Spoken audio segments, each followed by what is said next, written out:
Hello, and welcome to Outside the Lunchbox, Hunger Collaborative Conversations. This is the Baylor Collaborative on Hunger and Poverty's YouTube channel, where we talk about child nutrition programs. My name's John Puder, and I'm the director of the Hunger Outreach Program Empowerment Team. And hi, I'm Betty Teston. I'm the program manager with the HOPE team. Betty and I have been doing this for, 13 years now, where we've worked to help promote and raise awareness around child nutrition programs and help expand child nutrition programs throughout the state of Texas so that more kids and students are receiving some healthy meals. And we do this to help promote alternative breakfast models, after school meals, help school districts adopt community eligibility provision where it's appropriate, and also to focus in on promoting the summer meals program. Well, John, summer is coming. So today, let's talk about how special events can boost awareness because it's been a problem. The participation has declined over the last few summers. So we want to talk about what we can do and what folks can look at doing to increase that participation. You know, Betty, unfortunately, you're right about that. Over the last 3 or 4 years now, we've seen summer meal participations drop all across the state of Texas. We've seen fewer sites and we've seen fewer kids receiving these meals. And so that is a big challenge. I mean, it's gotten to the point now where less than 1 out of the 8 children who are eligible for a free meal during the school year are actually getting a summer meal. That's 1 in 8. That means more than 7 out of 8 kids who are eligible for a free meal during the school year are not getting that healthy meal during the summer. It's one of the reasons we call summer the hunger season, and it really becomes a huge challenge for how we're going to address this. Well, and we know that those children and families rely on those school meals, John. So, we don't want to take a break in the summer. So we want to figure out what we can do. And one thing we've seen to be successful is having a big event to start off that summer meal site and help raise awareness. And it can even help increase participation. So these are these kickoff events that we've seen be very successful in helping get some media coverage and raise awareness. So these kickoff events can really help. Exactly. They can host an event at their site, invite the community. And so folks will come, the kids will come out, the parents will bring them to participate in that no-cost meal for all youth that's going to be available in their communities. So Betty, last year, Aldine ISD in the Houston area had a great kickoff event. They had everything from a petting zoo to a smoothie bike. If you've ever seen those are really kind of cool. They got the fire department to bring out the fire truck, and kids just love a fire truck pulling up. We had the local congresswoman participate, but most importantly, they got some great media coverage, and it was an opportunity to get the word out into the community about summer meals and that there were free meals for kids all summer long, no paperwork, no questions asked, 18 years or younger. All of those youth get to eat at no cost and have not just a meal, but a healthy meal. Well, and the High Plains Food Bank did something somewhat similar. They had some few activities, but they hosted a pizza party at one of their summer meal sites. It was during the midsummer. They'd seen participation starting to decline, and it was a great way to promote that meal site and increase participation those last few weeks of service. And as we talked about before, sometimes the families forget about where those meal sites are. So these type of events are great. And these 2 particular events were recently featured in our latest Hunger Heroes newsletter. Okay, Betty, new rule. If you're having a pizza party, you hear about a pizza party, you got to invite me because I can't miss the pizza parties. But Betty's right on target. These are just 2 examples of some great kickoff events we've seen in the state of Texas last year, but there were dozens of kickoff events all across the state. Doing wonderful, wonderful outreach. But these are 2 that we've kind of highlighted in our newsletter. We're going to link it below. Whether you're doing a kickoff event or not, we encourage you to just take a look. There's some really good information. You might get some ideas. So take a look at it, and hopefully there's something there that you can use. So we'll be linking it. Take a look. Well, we talked about the kickoff events and how they can be so successful in increasing your participation. But, John, we need to talk about how to organize one. I guess first they need to decide, are they going to have one and what it takes to put one on. Okay. Deciding you're going to do one is really the first big step, isn't it? So when you're thinking about it, the big step is to just jump in and say, okay, we're going to try it. Even if it's our first year, even if we're going to do a small event, it's going to be very limited.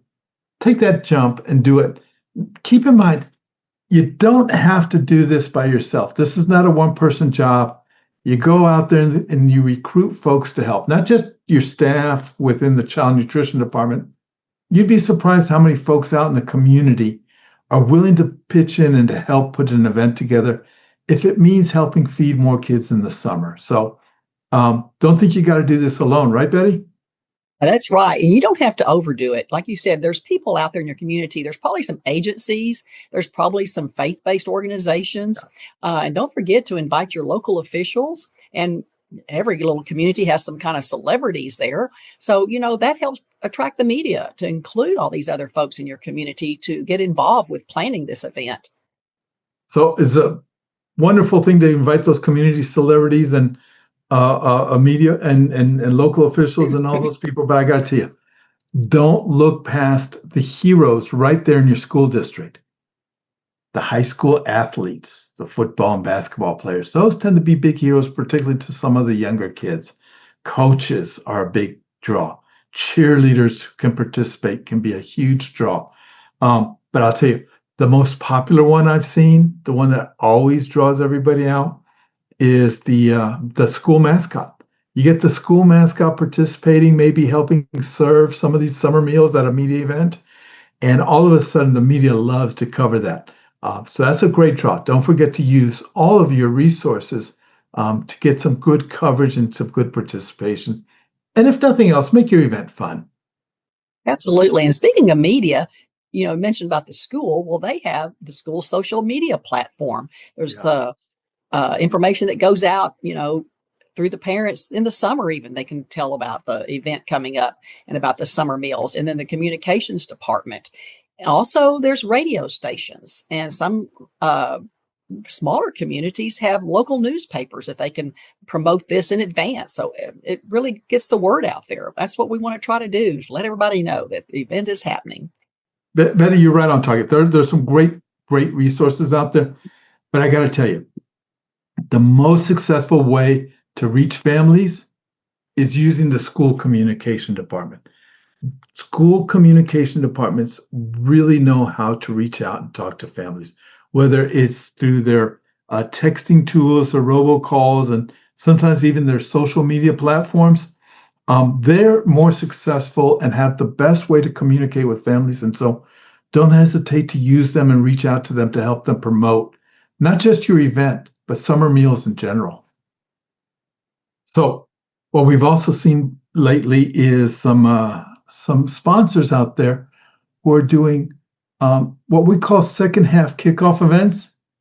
These are kickoffs that happen after the end of summer school, but to let families know and let the community know that even though summer school may have ended and summer meal service on those campuses may have stopped, that there are still locations and sites throughout the community that are still providing summer meals for the rest of the summer, going through all the way through all of July and into the first part of August.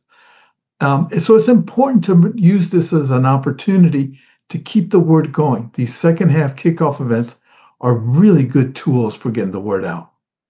I like that. Keep summer going, because it's helpful for families to know that even though summer school's over, like you said, there could be some summer meal sites still in their community. They just need to be aware of it. So the other nonprofits that might be doing them, or other organizations that might be providing these meals for the children, they need to work together and share that information before that summer school ends, so that those kids that are used to coming and getting those meals during the summer school can continue to have those meals the rest of the summer. You're right on target. So summer meal service can continue all the way through July. Now, to have these second half kickoff events be successful, it really takes a partnership with the school district and perhaps one of the nonprofits that are still serving into July and into August to come together to let the community know that, hey, even though this may not be going on anymore with summer school, there's still these other opportunities. So having a kickoff event that's a partnership between the school district and maybe some of the community nonprofits that are still serving is a great way to do it. Again, you invite the same folks, you do it all over again, but instead of the school district doing it, maybe now you have one of your community sponsors hosting an event. So that's a great way to have a second half kickoff event in addition to having an initial kickoff. Well, John, I think we've given them a little idea of what they can do to be more successful in their participation, to increase that participation and provide some fun for the kids. Not only that great meal they're going to be giving them, but, utilize these kickoff and spike events. And in addition to what we've told you, there's some great resources out there that you can go to continue looking into this. We have prepared one that's about increasing summer meal participation. And then TDA has a wonderful resource about hosting kickoff events and a best practice guidebook. So I got to tell you, those are some great resources. We put a lot of work into the one we've developed. I will tell you, TDA really, really has stepped it up and put together a wonderful resource for summer meals and for kickoff events. We're going to link all that information below the video. Take a look at it. It's great tools. If you think about doing it, just open it up and look. You'll find some great ideas and some help. I'll also say, if you're thinking about doing a kickoff event, but you're not sure and you're not sure how and you're not sure what, don't hesitate to contact myself or to Betty. We're here to help, and we're more than happy to see what we can do to provide resources, ideas, talk you through the process. We've been doing this for a while, so we think we might be able to help. And don't hesitate to reach out to us.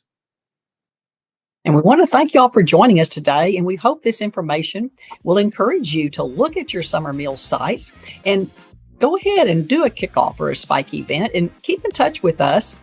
And we hope you'll like and subscribe our videos and watch for those notifications. Turn on the bell because we'll have more episodes coming soon. Thanks. Yeah. So we encourage you to also send us some information. Use the comment section below. We want to know what you want us to talk about and what you'd like for us to cover. So please use the notification below, and we look forward to seeing you on the next episode.